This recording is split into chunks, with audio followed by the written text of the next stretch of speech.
Hello student, तो कैसे हैं आप सब। आज के इस वीडियो में हम बात करने वाले हैं ब्लू चिप कंपनीज के बारे में। ब्लू चिप कंपनीज क्या होती हैं, इनका एडवांटेज क्या है, इंडिया में कौन कौन सी ब्लू चिप कंपनीज हैं, और इसके बाद हम एक एमसीक्यू भी करेंगे। यह वीडियो एक कंटिन्यूएशन है इकोनॉमिक सीरीज में। आप बाकी के वीडियोज भी देख सकते हैं इकोनॉमिक सीरीज की प्लेलिस्ट में जाकर एडुकेमी यूट्यूब चैनल, जो आपके प्रीलिम्स के लिए इंपॉर्टेंट होने वाला है। चलिए जानते हैं ब्लू चिप कंपनीज के बारे में। ब्लू चिप कंपनीज उन कंपनी के स्टॉक शेयर्स को कहते हैं जो एक अच्छे रूप में एस्टेब्लिश्ड हैं, प्रॉफिटेबल्स हैं, और वो कंपनी वेल रिकॉग्नाइज्ड कॉरपोरेशन है कि उनको बहुत सारे लोग जानते हैं। अगर मैं इंडिया में बात करूं, ICICI bank, HDFC bank, Tata consultation services, these are the kind of the blue chip companies और the blue chip company stocks. Blue chip companies के कुछ करेक्टर्स होते हैं, लाइक इनका लार्ज मार्केट शेयर होता है, they are having the large market share, capitalization ज़्यादा होता है, वैल्यू ज़्यादा होती है। इनके स्टॉक्स मेजर स्टॉक्स लिस्ट होते हैं ऑन द स्टॉक एक्सचेंज। इनका हिस्ट्री बहुत अच्छा होता है कि काफ़ी टाइम से प्रॉफिट जनरेट कर रही होती है। रिलायबल ग्रोथ रहता है, डिविडेंड पेमेंट्स ये देते रहते हैं। So these are the major characteristics of the blue chip company stocks. Blue chip stocks जो हैं जो रिलेटिवली सेफ रहते हैं, ये investment with the proven track records की। अगर हम लास्ट कुछ ईयर्स में देखेंगे ब्लू चिप स्टॉक्स के बारे में और ब्लू चिप कंपनीज के बारे में, जो इन्होंने रिटर्न दिया, एक स्टेबल रिटर्न दिया है और एक स्टेबल ग्रोथ इन कंपनीज की रहती है। तो this is about the blue chip company होती क्या है। अगर ब्लू चिप कंपनी के बारे में देखेंगे तो ये बाकी हाई रिस्क कंपनी की तरह नहीं है। हाई रिस्क कंपनी की आपको जहाँ पे रिस्क रहता है लेकिन रिटर्न आपको ज़्यादा मिलता है। आपका पैसा डूब भी सकता है और ज़्यादा भी आ सकता है, लेकिन रिटर्न आपको ज़्यादा रहता है in the high risk companies.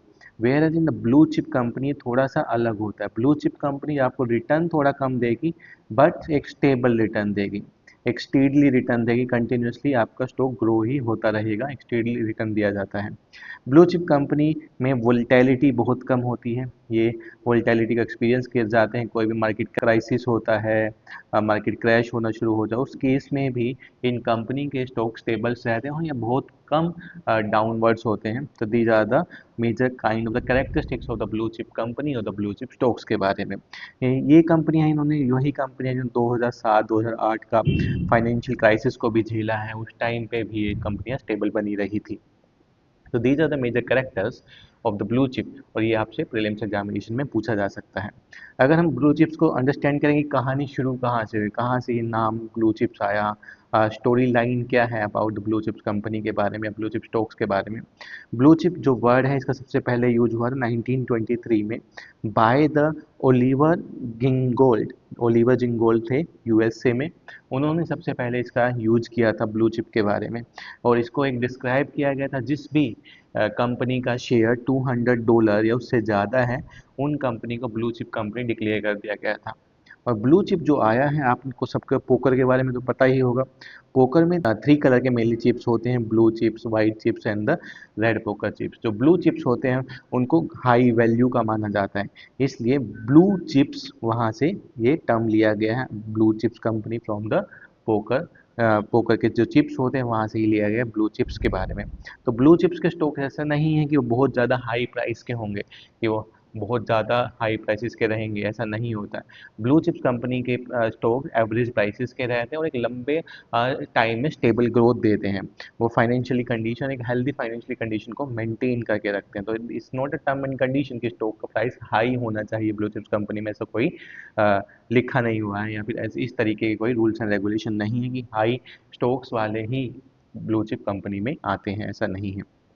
अगर इंडिया में मैं ब्लू चिप कंपनी की बात करता हूँ, रिलायंस इंडस्ट्रियल लिमिटेड से, Tata Consultancy Service, HDFC Bank, ICICI Bank, Hindustan Unilever, Airtel, SBI, ITC, Infosys, these are the some of the blue chip companies and their stocks are known as the blue chip stocks. तो इन कंपनी को बोला जाता है blue chips companies and their stocks are known as the blue chip stocks.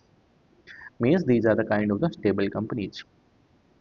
अगर इनकी characteristics के बारे में देखते हैं कि what are the major characters, what are the major features of the blue chip companies and the blue chip stocks, अगर आप देखेंगे सबसे पहला तो रहता है एश्योर्ड रिटर्न्स।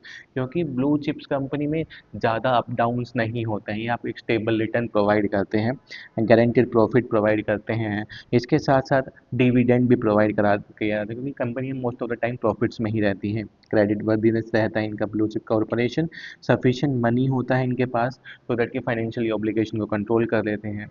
रिस्क फैक्टर कम होता है क्योंकि लोअर रिस्क फैक्टर होने की वजह से इनकी स्टेबिलिटी और ज़्यादा बढ़ जाती है।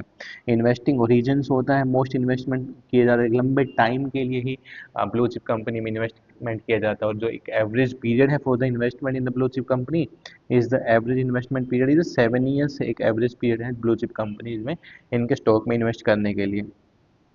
ब्लू चिप कंपनी जो ग्रोथ प्रोस्पेक्ट अगर आप देखेंगे तो एक लंबे टर्म का ग्रोथ प्रोस्पेक्ट लेके चलते हैं, क्योंकि इनके पास फाइनेंशियल वैल्यू ज़्यादा होती है, स्टेबिलिटी होती है, तो they are looking at the forward growth में फ्यूचर में किस तरीके से ग्रोथ करेंगे और पोटेंशियल ग्रोथ की तरफ ध्यान देते हैं। टैक्सेशन ये इंपॉर्टेंट हो जाता है। इंडिया में जो प्रॉफिट मेड बनाया जा रहा है from these blue chip stocks और ब्लू चिप कंपनी के स्टॉक्स के थ्रू इनकम टैक्स एक्ट के 80C के अंडर इनकम टैक्स में आता है, इनसे इनकम टैक्स डिडक्ट होगा जो भी आपका इनकम जनरेट होगी through these blue chip stocks.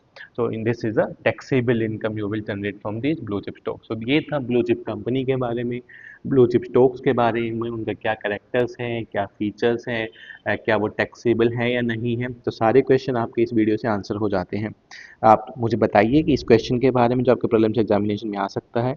With reference to the blue chip companies, consider the following statements. These are typically large, well-established firms with the strong financial track records.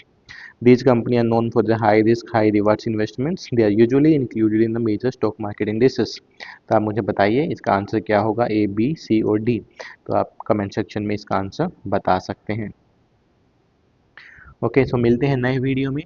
तो तब तक आप economy की series के videos देख सकते हैं, PYQ का सीरीज़ भी बना हुआ है, प्रीलिम्स के टॉपिक्स का सीरीज़ भी बना हुआ है, तो you can watch the other video till then.